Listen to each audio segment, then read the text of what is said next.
बुद्धि और बुद्धि के बाद विवेक, और विवेक से युक्त बल का प्रयोग करोगे तो आपका कार्य कभी भी असिद्ध नहीं होगा। असंभव से असंभव कार्य भी बुद्धि और विवेक से किया गया है तो आपका बल सार्थक हो जाएगा, फिर आपका कार्य ठीक हो जाएगा। क्योंकि बुद्धि यस्य बलम तस्य, बुद्धि और विवेक जिसको है वही बलवान है। मूर्ख व्यक्ति पशु के जैसा शरीर लेकर के घूमे, चाहे जितनी शक्ति हो, पर बुद्धि और विवेक नहीं है तो उसका बल काम नहीं देता है। कई बार बुद्धि भी है, विवेक भी है, बल भी है, पर समय का ज्ञान नहीं है। तो समय का ज्ञान न होने पर भी कार्य असिद्ध हो जाता है। गाली कितनी बुरी चीज है। किसी को गाली देना कितना बुरा है। विवाह के अवसर पर मिथिला की सखियां गाली गा रही हैं, गाली गा रही हैं, और चक्रवर्ती महाराज दशरथ जी अपने समाज के सहित हंसते हुए भोजन कर रहे हैं। भूख और बढ़ गई तो समय की बात है, समय पर बहुत अच्छा। अब देखो, एक कीर्तन है, बहुत अच्छा कीर्तन है, बहुत ही बढ़िया कीर्तन है, उसमें कहीं से कहीं तक कोई अनुचित नहीं है, पर है वो अंतिम कीर्तन। झूठी बात क्या है, राम जी का ही नाम तो सत्य है, लेकिन किसी के घर में बच्चे का जन्म हो और कोई महात्मा जी को बुलावे कि महाराज बच्चे को आशीर्वाद दो, और मंगलाचरण करके यही कीर्तन शुरू कर दें, वो राम नाम सत्य है, गोपाल नाम सत्य है, तो फूल माला चंदन और भेंट विदाई तो दूसरी लोग धक्का दे के बाहर निकाले। ए बाबा जी, माथा खराब है क्या? बच्चे का जन्म हुआ, तुम राम नाम सत्य बोल रहा है। अब किसी के घर में बारात निकल रही हो, कहो राम नाम सत्य है, तो भी लोग बुरा मानेंगे। यद्यपि शुद्धम लोक विरुद्धम ना करणीयम ना चरणीयम, इसलिए समय का ज्ञान बहुत जरूरी है।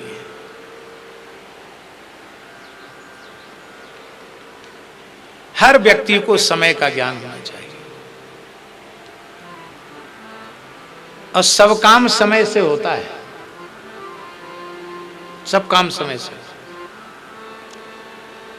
आप ऐसे ही चाहो कि एवरेस्ट की चोटी पर चढ़ जाओ तो संभव नहीं है। शनैः कंथा शनैः पंथा शनैः पर्वत लंघनम शनैः विद्या शनैः ज्ञानम पंचैतानि शनैः शनैः, ये 5 चीजें धीरे धीरे होती है। आप ऐसे किसी को कह दो कि नाई आ गया है, अब भद्र कराओ, इसको बाबा जी बनाएंगे, तो आज बाबा जी बन जाएगा, कल जाबाजी हो जाएगा, कल घर से भाग जाएगा। अब साधु बनने आया है तो उसको कहो कि भैया रहो कुछ दिन, गैया का गोबर उठाओ, सेवा करो, झाड़ू लगाओ, सत्संग करो, नाम जप करो, हरि गुरु संतों की निश्चल निष्कपट भाव से सेवा करो। फिर साल 2 साल देख लिया कि हाँ इसकी रहनी वृत्ति ठीक है, तब फिर संत कृपा करते थे। इसलिए पुराने समय के जो बालकालीन संत, वो अच्छे संत, पक्के संत। और वर्तमान समय में तो इतने जल्दी चेला बनाने में, शिष्य बनाने की त्वरा इतनी रहती है कि यहां मना करेंगे तो पता नहीं बगल वाले स्थान में जाके चेला बन जाएगा। भीड़ चाहिए, तो वह भीड़ जो है वो भीड़ ही है, वो को हरि गुरु का यश नहीं बढ़ाती है। हमारे यहाँ हमारे गुरुजनों ने समझाया, हमने पूज्य गुरुदेव पहाड़ी बाबा से कहा, महाराज आपने भेष तो दे दिया, कोई उपदेश दीजिए। बोले बच्चा हम ज़्यादा पढ़े लिखे साधु नहीं हैं, बचपन में साधु बन गए, गैया का गोबर उठाया है, ठाकुर जी की सेवा की है, रसोई बनाई है, बर्तन मांजे हैं, यही हमारी पढ़ाई लिखाई है। साधुओं के बीच में रहे हैं बचपन से। पर हमारे गुरु महाराज ने हमको एक वाक्य दिया था, ये बच्चा भेष भगवान का है, इसे लजाना नहीं, इसे पुजाना। वही गुरु महाराज का वाक्य हम तुमको दे रहे हैं, ये भेष भगवान का है, इसे लजाना नहीं। अब महाराज जी एक वाक्य में क्या नहीं कह दिया उन्होंने, सब कुछ कह दिया। हम लोग जब परिचय देते हैं तो यही तो कहते हैं, भेष भगवान का, सब संतों का दिया हुआ, गुरु महाराज का दिया हुआ, छोटा सा अमुक दास, यही तो परिचय देते कि नहीं। तो सबसे पहले क्या बोलते, भेष भगवान का, कि भगवान का भेष है, इसको लजाना नहीं। इसलिए सनई ही कंथा, कंथा माने होता वैराग्य, धीरे धीरे जो वैराग्य होता वही श्रेष्ठ होता है। सनई ही पंथा, धीरे धीरे मार्ग में चलोगे तो थकोगे नहीं, एक ही साथ वेग से चलोगे तो कहीं बेहोश होकर गिर जाओगे। सनई ही पर्वत लंघनम, धीरे धीरे पहाड़ चढ़ोगे तो चढ़ जाओगे, ज्यादा जोर दिखाओगे तो गिर जाओगे कहीं ना कहीं। हम तो भुक्त भोगी हैं। अमरनाथ गए थे पैदल, तो थोड़ा जोर ज्यादा था शरीर में और पाए कुछ थे नहीं, और तेजी से पहलगाम से चढ़ाई चढ़े, खूब तेजी से चढ़े, सबको पीछे छोड़ते हुए, और आगे ऐसा चक्कर आया कि बेहोश होके गिर गए। एक बेचारी माई थी, उसने फट से ग्लूकोज पिलाया, इलेक्ट्रॉल पिलाया, आधा घंटे 1 घंटे वहाँ बैठना पड़ा। तो वहाँ एक व्यक्ति ने कहा, एक तो बाबा जी आप भूखे हो, कुछ खाए नहीं हो, और दूसरे इतनी तेजी से चल रहे हुए ठीक नहीं, धीरे धीरे चलो, हाफी न चले, धीरे धीरे चलो तो पार लग जाओगे। और ठाकुर जी की कृपा से धीरे धीरे चले तो अमरनाथ तक पहुँचे।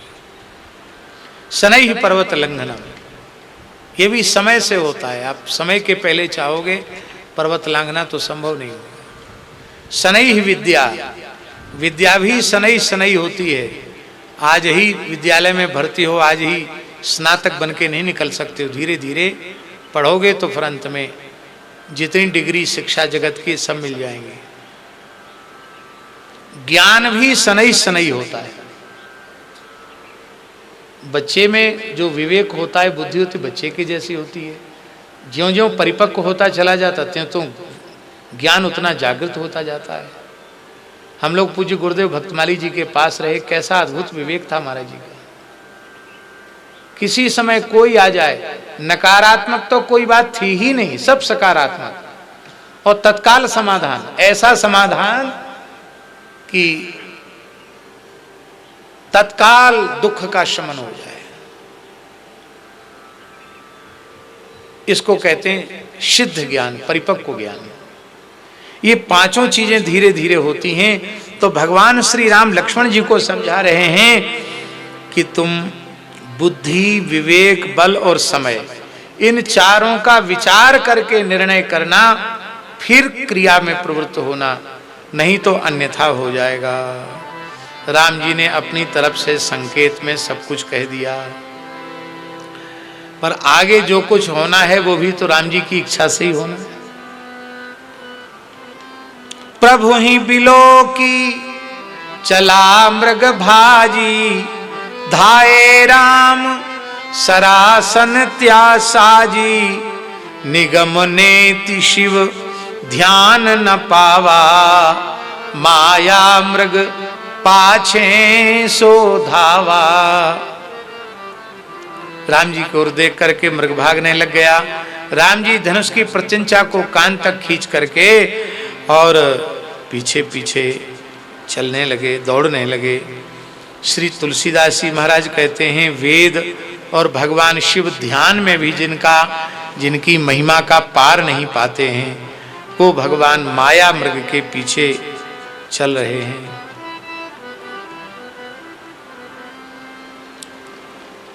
ध्येयं सदा परिभवग्नमभीष्ट दोहम्, तीर्थास्पदम शिव विरिंचिनुतम शरण्यम माया मृगम दयितेप्सितमन्वधावत वंदे महापुरुष ते चरणारविंदम।